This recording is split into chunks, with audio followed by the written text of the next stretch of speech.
नमस्कार, इंदौर में हर्षित तिवारी। अभय न्यूज के 12 मार्च शनिवार के बुलेटिन में आप सभी का स्वागत है। आइए देखते हैं आज की खास खबरें। रूस यूक्रेन युद्ध और 5 राज्यों के चुनाव नतीजों ने तेल के दाम में आग लगा दी है। अब तेल के दामों में उछाल फिर से आने लगा है। इससे लोगों में नाराजगी है। 1 लीटर तेल के दाम 30 से 35 रुपए तक बढ़ गए हैं। इससे आम लोगों का बजट गड़बड़ा गया है। रोजमर्रा की सबसे जरूरी खाद्य सामग्री में शुमार तेल की धार अब लोगों पर आर्थिक मार बनती जा रही है। 2 साल में करीब 100 रुपए तेल के दाम बढ़ने से आम लोगों का घरेलू बजट गड़बड़ा गया है। रूस यूक्रेन युद्ध के कारण खाद्य तेलों की आपूर्ति में बाधा पहुंची है और इससे दाम और बढ़ने की संभावना जताई जा रही है, क्योंकि 65% से ज्यादा तेल की आपूर्ति आयात के सहारे होती है। इस समय तेल के दाम 175 लीटर चल रहे हैं, जबकि 2.5 महीने पहले यही तेल 135 से 140 रुपए लीटर मिल रहा था। सब इंटरनेशनल कारण है, जिसमें 3 से 4 इंटरनेशनल कारण है। ये फर्स्ट कारण तो अभी जो बड़ा है वो तो यही है कि यूक्रेन और रशिया की जो लड़ाई है उससे वहाँ से सनफ्लावर ऑयल का जो पूरे वर्ल्ड को डिस्पैच था वो रुक गया है। तो वो एक पूरा तेल मार्केट से पूरा एक बड़ा तेल की सप्लाई ही रुक गई है। सेकेंडली, इंडोनेशिया ने जो पाम ऑयल सप्लाई करता है उसने उसके लोकल पब्लिक को सस्ते भाव में पाम ऑयल मिले, उस हिसाब से उसने पाम का एक्सपोर्ट पे कुछ रेस्ट्रिक्शंस डाले हैं। उससे भी बाजार को यानी दूसरे तेलों के बाजार को सपोर्ट मिल रहा है। हर चीज के भाव बढ़ गए हैं ना। अब तेल के भाव बढ़ रहे हैं तो किस तरीके से, क्योंकि 176 175 हो गया हाँ है। तो अब 1-2 किलो लेना ही पड़ता है। पहले ज्यादा लेते थे। घर चलाने में परेशानी हो बहुत ज्यादा परेशानी हो रही है। क्या चाहेंगे कि आगे जो तेल के भाव बढ़ रहे हैं वो कम होना चाहिए? हाँ, कम होना चाहिए ना। हालात खराब ही हो रहा है। ये अगर तेल महंगा रहेगा तो क्या करेंगे? बजट तो हमारा खराब ही हो रही है दिन पे दिन, और इतना महंगा होते जाएगा तो कब तक चलाएंगे? कमाई बढ़ नहीं रही है, तेल रोज बढ़ रहा है, हर चीज रोज बढ़ रही है, महंगाई बहुत बढ़ रही है। एचडीएफसी बैंक के एटीएम को रात में तोड़ने का प्रयास करने वाला व्यक्ति सुबह पकड़ लिया गया। पुलिस ने उसके खिलाफ प्रकरण दर्ज कर लिया है। आरोपी का कहना है कि उसने 2 और एटीएम में तोड़फोड़ की कोशिश की थी। इन वारदातों का पुलिस पता लगा रही है। पकड़ा गया व्यक्ति खुद को ट्रांसपोर्टर बता रहा है। खंडवा रोड पर रानी बाग के पास लगे एचडीएफसी बैंक के एटीएम को शुक्रवार और शनिवार की रात 3 बजे एक बदमाश ने तोड़ने की कोशिश की थी। उसने एटीएम तोड़ भी दिया, लेकिन कैश बॉक्स नहीं निकाल पाया और फरार हो गया। सूचना मिलते ही पुलिस सक्रिय हुई और इलाके में नाकाबंदी करके बदमाश को सुबह धर दबोचा। आरोपी हरदीपेंद्र सिंह ने खुद को अमृतसर का रहने वाला बताया है, लेकिन इस समय वह इंदौर में स्वप्निल पैलेस में रहता है। पुलिस के मुताबिक वह पेशे से ट्रांसपोर्टर है, लेकिन नशे की आदत की वजह से उसे पैसों की किल्लत रहती है और इसी के चलते उसने वारदात को अंजाम दिया है। सीसीटीवी फुटेज और बाकी जो क्लू है उसके ऊपर काम किया गया और 2-3 टीम लगाई गई थी। केस फुटेज की चारों तरफ पहचान कराई जाए तो स्थानीय मुखबिरों से पुलिस को पता चला कि यह व्यक्ति हरदीपेंद्र सिंह नाम का व्यक्ति है, लेकिन जो गोपनीय सूचना एकत्रित हुई थी हमारी टीम ने करी थी और उसके कारण से इसकी एग्जैक्ट पहचान हमें हो गई और ये फरार होने की फिराक में था। उसके पहले ही इसको पकड़ लिया गया और अभी धारा 457, 380, 511 की आईपीसी की कायमी करके इसको हिरासत में ले लिया। पूछताछ चल रही है। नहीं, ये अमाउंट नहीं जा पाया। उसके पहले ये काफ़ी जब प्रयास किया इसने 1-8 घंटे तक, और इससे जो भीतर का जो एटीएम का जो स्ट्रॉन्ग कैबिनेट है वो टूट नहीं पाया, तब फिर ये वहाँ से भाग गया था।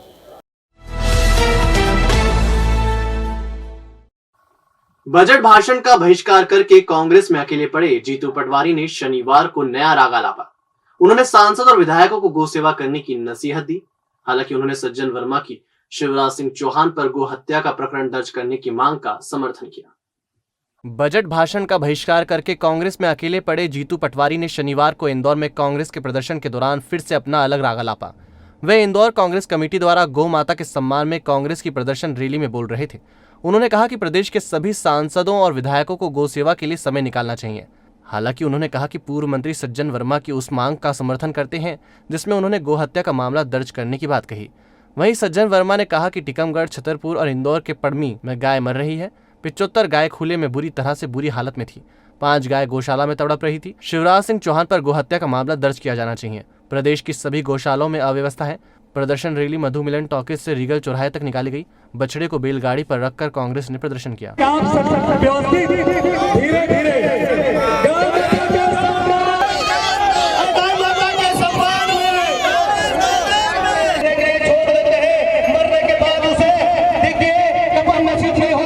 जब हम गौशाला के अंदर घुसे तो कम से कम 75 गाय खुले में, धूप में, कहीं पानी नहीं, कोई छत नहीं, बुरी हालत में थी। जब अंदर की गौशाला में गए 5 गायें जमीन पे लौट के तड़प रही थी। ना कोई डॉक्टर था, ना उस गौशाला के संरक्षक लोग थे। तो ये दशा गाय की भाजपा के शासनकाल में हो रही है। आज हमने मांग की है कि शिवराज चौहान पे गौ माता की हत्या का प्रकरण चलाया जाए। बजट आया, 1 रुपया 60 पैसा गाय की सुरक्षा और रक्षा के लिए, उसके राशन के लिए रखा गया। इसी सरकार ने रखा। अब हमने मांग की कि 25 रुपया होना चाहिए, तो भी हठधर्मिता है, 25 रुपया नहीं किया। गौ सेवकों को नियमित नहीं किया। ये अपने आप में सरकार की करनी को बताते हैं। कांग्रेस पार्टी मांग करती है कि शिवराज जी सिर्फ राजनीति मत करो, गाय की सुरक्षा को लेकर निर्णय लो, कदम उठाओ, हम आपके साथ हैं। हर विधायक को, हर सांसद को, हर जनप्रतिनिधि को, सार्वजनिक जीवन जीने वाले को मैं मानता हूं कि गाय की सेवा में अपना योगदान देना चाहिए। ये अपने आप में एक अनूठी पहल है और एक भावना भी है कि गाय पर राजनीति न हो, गाय पर सेवा के स्वरूप की भावना हो, और जनप्रतिनिधि का और सरकार का एक दायित्व है। राजवाड़ा गोपाल मंदिर के आसपास दुकान लगाने वालों को 4 साल बाद स्मार्ट सिटी ने रिलोकेशन के तहत नई दुकानें बनाकर दी हैं।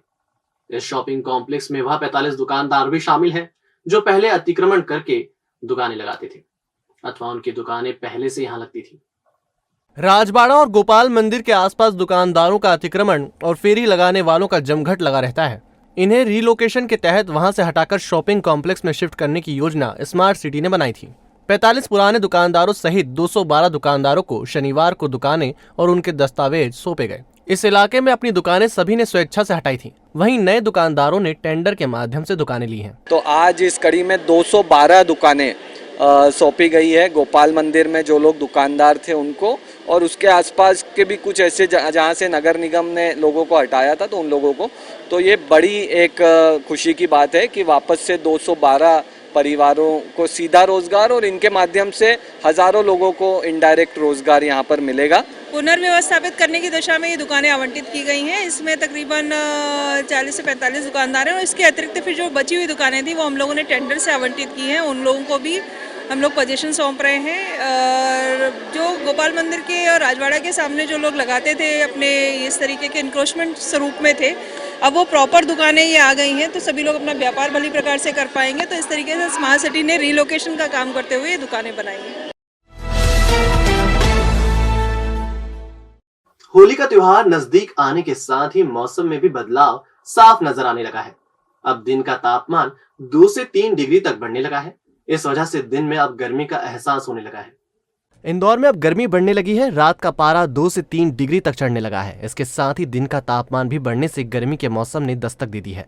मौसम वैज्ञानिकों के मुताबिक आने वाले समय में पारा और बढ़ने की संभावना है। अभी अधिकतम 33 से 38 डिग्री और न्यूनतम 19 से 22 डिग्री के बीच तापमान बना हुआ है। मौसम विभाग के मुताबिक फिलहाल वेस्ट नॉर्थ हवाओं के चलते इंदौर में गर्मी का एहसास हो रहा है। ग्रामीण मौसम विभाग का कहना है कि आने वाले समय में तापमान और बढ़ सकता है। मौसम में भी क्या परिवर्तन आए हैं और क्या? देखिए, अभी आपने देखा होगा कि पिछले सप्ताह और 2-3 दिन पहले भी अपने यहाँ क्लाउडी कंडीशन रही। एक्चुअली में क्लाउडी कंडीशन हमारे यहाँ वेस्टर्न डिस्टर्बेंस की वजह से रही। कुछ कुछ क्षेत्रों में हल्का बूंदाबांदी भी हुई है और कुछ कुछ क्षेत्रों में हवाएं तेज चली है, तो उसका कारण था वेस्टर्न डिस्टर्बेंस। परंतु अब देखिए कि अब आपको थोड़ा थोड़ा गर्मी महसूस हो रही है कि जो दिन में अधिकतम तापमान की वजह से और न्यूनतम तापमान की वजह से आपको रात में हल्की हल्की ठंड पड़ रही है।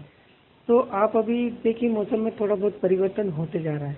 तो अभी जो अधिकतम तापमान है वो 35 से 38 डिग्री सेंटीग्रेड रहने की संभावना है और न्यूनतम तापमान है 19 से 22 डिग्री सेंटीग्रेड रहने की संभावना है। देखिए, आने वाले समय की हम बात करते हैं तो अभी फोरकास्ट इतनी है कि देखिए 2 से 3 डिग्री सेंटीग्रेड अधिकतम और न्यूनतम तापमान में बढ़ोतरी दर्ज की जाएगी। 10वीं में पढ़ने वाली 16 साल की एक किशोरी की मौत हो गई। आत्महत्या के कारणों का खुलासा नहीं हो पाया है। 16 साल की किशोरी के चाचा ने बताया कि वह परीक्षा देने जाती थी और पेपर के विषय में भी बताती थी। 15 फरवरी को वह घर से चली गई थी और बाद में एक लड़के के साथ मिली थी। उसे रजामंदी से घर ले आए थे। संभवतः लड़के ने दबाव बनाया होगा, इस वजह से किशोरी ने कोई कदम उठाया होगा। बच्ची की मौत से परिवार शोक में है। पुलिस मामले की जांच में जुटी हुई है। फिर मेरे को एकदम से उस लड़के का ध्यान आया तो मैंने थाने पे उस लड़के का बताया। आदित्य सिंह नाम है उसका, मेदपुर नगर में रहता है। उसका बताया था, पुलिस वालों ने उनको पकड़ा, उसके पिताजी को पकड़ा, लड़के को पकड़ा। जब जाके हमारी लड़की मिली और उसके बाद रजामंदी से मतलब फिर मैंने भी बोला कि चलो ठीक है, बच्चे हैं, नादान है। फिर उसके बाद हम हमारी लड़की को घर लिया है। उसके बाद उस लड़के ने इसके ऊपर कुछ तनाव बनाया होगा, उसके कारण हो सकता है उसने ये कदम उठा लिया।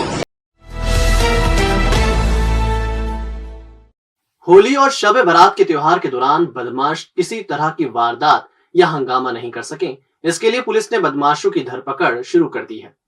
इनमें सबसे ज्यादा कार्रवाई चाकूबाजी करने वालों के खिलाफ की जा रही है। पुलिस कमिश्नर हरिनारायण चारी मिश्र के आदेश के बाद शहर के 35 थानों में पुलिस ने होली और शब बारात से पहले गुंडे और बदमाशों की धरपकड़ शुरू कर दी है। इसके तहत भंवरकुआ पुलिस ने 10 लिस्टेड गुंडों को पकड़ा, उन्हें बाउंड ओवर किया गया। कई बदमाशों को जेल भी भेज दिया गया है। इस दौरान एक मजेदार वाकया भी हुआ। छतरीपुरा में जब एक बदमाश को पकड़ने पुलिस पहुंची तो वह बकरी के दड़बे में घुस गया, लेकिन पुलिस ने उसे वहां से खींचकर निकाला और ले गई। इसी सिलसिले में थाना भंवरकुआ में आज 10 चाकूबाज जो कि पुराने समय में गंभीर तरीके से जिन्होंने चाकूबाजी की है, उनको थाने पर बुलाया गया है और उनके ऊपर जो भी उनके कानूनी कार्रवाई है विधिवत वो की जा रही है। उनको हिदायत यही दी गई है कि एक तो उनको बॉन्ड ओवर कराया जा रहा है कि भविष्य में यदि कोई भी अपराध वो सार्वजनिक तौर पे करते हैं जिसका समाज पर बुरा असर पड़ता है, तो उसके लिए उनको सख्त से सख्त कार्रवाई का सामना करना पड़ेगा और उन्हें बॉन्ड ओवर के उल्लंघन में माननीय कमिश्नर सर के जो निर्देश हैं उनको धारा 122 CRPC के तहत जेल भी भेजा जाएगा। कोरोना काल के 2 साल बाद सीमा सुरक्षा बल के 377 जवानों का नव आरक्षक के रूप में दीक्षांत समारोह हुआ। परेड के बाद ट्रेनिंग में बेहतर प्रदर्शन करने वाले नव आरक्षकों को सम्मानित भी किया गया। BSF के 1250 जवानों का जत्था इंदौर ट्रेनिंग के लिए पहुंचा था। 44 हफ्तों की कठिन ट्रेनिंग के बाद शनिवार को नव आरक्षक के रूप में इनका दीक्षांत समारोह हुआ। 377 जवानों के बैच को नव आरक्षक के रूप में अब अलग अलग स्थानों पर पोस्टिंग दी जाएगी। अभी BSF ट्रेनिंग सेंटर में 900 जवानों को ट्रेनिंग दी जा रही है। BSF IG JKS रावत का कहना है कि सीमा सुरक्षा बल के जवानों को सबसे कठिन ट्रेनिंग दी जाती है, क्योंकि इनकी तैनाती दुर्गम और बेहद कठिन परिस्थितियों वाले इलाकों में की जाती है। इन्हें 24 घंटे प्रहरी के रूप में काम करना पड़ता है। भारत माता की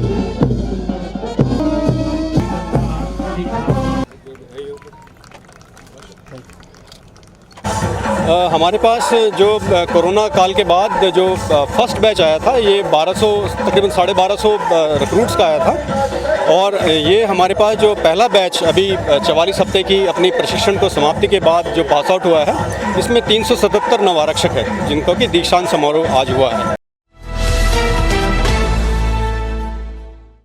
वर्ष 2022 की पहली लोक अदालत का आयोजन शनिवार को किया गया। इसमें सबसे ज्यादा मुआवजा 83 लाख रुपए प्रोफेसर पति और पत्नी की मौत में आपसी समझौते के तहत दिया गया। लोक अदालत में GSITS के प्रोफेसर उत्तम तापी और उनकी पत्नी के निधन के केस में नेशनल इंश्योरेंस कंपनी और मृतक के परिजनों के बीच आपसी सहमति से समझौता हुआ। इसके तहत पति की मौत पर 50 लाख और पत्नी की मौत पर 33 लाख रुपए का मुआवजा देने पर सहमति बनी। लोक अदालत के लिए जिले में 62 और शहर में 47 खंडपीठ बनाई गई थी। इसमें आपसी सहमति के माध्यम से प्रकरणों का निराकरण किया गया। मुख्य रूप से उल्लेखनीय तथ्य है कि आज नेशनल इंश्योरेंस कंपनी के द्वारा एक 50 लाख रुपए का और एक 33 लाख रुपए का MACT का अवार्ड में राजीनामा हुआ है। ये बड़ी उल्लेखनीय उपलब्धि है और चूंकि कोरोना महामारी के कारण पिछले वर्ष उतनी सार्थक लोक अदालतों का आयोजन नहीं हो सका था, इस थर्ड वेव के पश्चात उम्मीद है कि ये नेशनल लोक अदालत बहुत अच्छा प्रयास करेंगे। 83 लाख रुपए जो मुआवजा तय हुआ है नेशनल इंश्योरेंस कंपनी से। नेशनल इंश्योरेंस कंपनी की ओर से श्री पुरोहित वकील साहब ने पैरवी करी। इस केस में मेरे द्वारा एवं मेरे साथी अभिभाषक श्री अनिल कुमार वर्मा जी द्वारा पैरवी की गई है। काफ़ी बड़ा अवार्ड है। लोक अदालतों में सामान्य तौर पर इतना होते नहीं है, लेकिन काफ़ी बड़ा अवार्ड है। मोबाइल झपटकर भागने वाले दो शातिर बदमाशों को पुलिस ने दबोच लिया है। एक मोबाइल को लूटने की कोशिश कर रहा था तो दूसरा लूटे मोबाइल को नवलखा बस स्टैंड पर सस्ते दामों में बेचने की फिराक में था। सहयोगितागंज थाना क्षेत्र के हाट मैदान के पास एक वाहन सवार से मोबाइल छीनकर दो युवक फरार हो गए थे। पुलिस ने शिकायत के बाद युवकों की तलाश शुरू की तो दिग्विजय पिता शरद कुमार को रंगे हाथों पकड़ लिया। दूसरे आरोपी रोहित पिता अशोक झाझोट निवासी बाबू घनश्याम दास नगर को नवलखा बस स्टैंड से गिरफ्तार किया गया। मुखबिर ने बताया था रोहित लूटे गए मोबाइल को सस्ते दाम पर बेचने की फिराक में बस स्टैंड पर घूम रहा था। इनके पास से लूटे गए मोबाइल और एक मोटरसाइकिल जब्त की गई है। मोटरसाइकिल का उपयोग ये लूट की वारदात को अंजाम देने में करते थे। इंदिरा प्रतिमा से अग्रसेन चौराहे की तरफ जाते हुए हाट मैदान के पास में रात्रि 10:30-11 बजे के आसपास एक व्यक्ति मोबाइल पे बातचीत कर रहा था। इस दौरान दो लड़के आए बाइक से और इनके द्वारा उससे मोबाइल झपट लिया गया। इसमें दो लड़कों को सहयोगितागंज पुलिस के द्वारा गिरफ्तार किया गया है। पहला लड़का रोहित जो बाबू घनश्याम दास नगर का है और दूसरा कबूतर खाने का दिव्य। इन दो लड़कों को गिरफ्तार करके माननीय न्यायालय में पेश किया गया, जहां से इनको जेल भेज दिया गया। और अब खबरें दे दनादन। प्रदेश की तकनीकी शिक्षा एवं कौशल विकास मंत्री यशोधरा राजे सिंधिया इंदौर आई। भाजपा प्रदेश संगठन महामंत्री सुहास भगत के घर पहुंचकर उन्होंने भगत की माता शुभांगी देवी भगत के निधन पर शोक जताया। इस दौरान इंदौर भाजपा के नेता कार्यकर्ता भी उनके साथ। क्षेत्रीय परिवहन कार्यालय आरटीओ ने 15 साल पुराने वाहनों के स्क्रैप को लेकर डिप्टी संभागीय उप परिवहन आयुक्त सपना अनुराग जैन की अध्यक्षता में कमेटी बनाई है।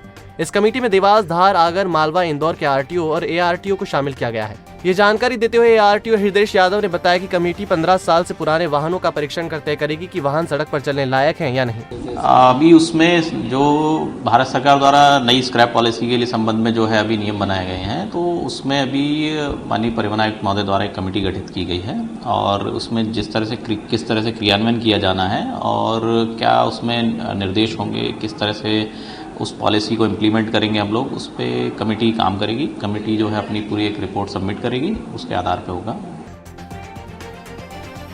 जम्मू कश्मीर के पंडितों के विस्थापन को लेकर बनी फिल्म द कश्मीर फाइल्स को देखने के लिए हिंदू जागरण मंच के जिला पदाधिकारी पहुंचे। उन्होंने कहा कि फिल्म में कश्मीरी पंडितों के पलायन को बेहतर तरीके से दिखाया गया है। इसे सभी हिंदू समाज के लोग अपने अपने ग्रुप में जाकर देखें ताकि उन्हें कश्मीर के पंडितों की पीड़ा का एहसास हो सके।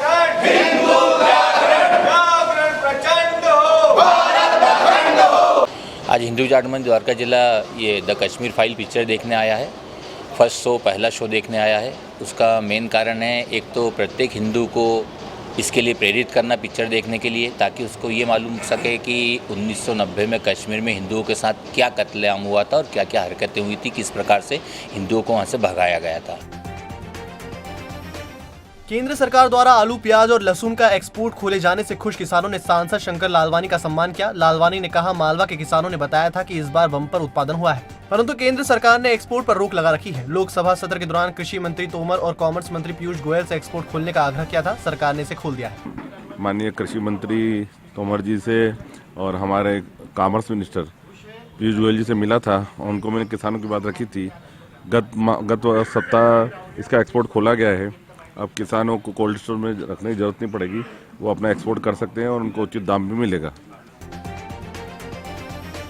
जूनी इंदौर थाना क्षेत्र में रहने वाली छात्रा स्कूल से घर जा रही थी। रास्ते में उसे उसी की कॉलोनी में रहने वाले ऑटो रिक्शा चालक ने रोककर छेड़छाड़ की। पुलिस ने छात्रा की शिकायत पर पॉक्सो एक्ट के तहत केस दर्ज कर लिया है। कल एक बालिका द्वारा रिपोर्ट दर्ज कराई गई है, जिसमें उसने रिपोर्ट में बताया है कि जब अपने स्कूल से वापस जा रही थी तब एक ऑटो चालक जो उसकी ही कॉलोनी में निवास करता है उसके साथ उसका रास्ता रोका और उसके साथ छेड़छाड़ की और बातचीत करने का प्रयास किया। उक्त बालिका की रिपोर्ट पर से प्रकरण दर्ज कर लिया गया है। आरोपी की गिरफ्तारी अभी हुई नहीं है, जल्दी शीघ्र ही गिरफ्तारी की जाएगी और कार्रवाई की। तो आपने देखा हमारा बुलेटिन। आपको हमारा बुलेटिन कैसा लगा, इसका फीडबैक कमेंट सेक्शन में जरूर दीजिएगा। फिर मिलेंगे नए बुलेटिन के साथ। नमस्कार।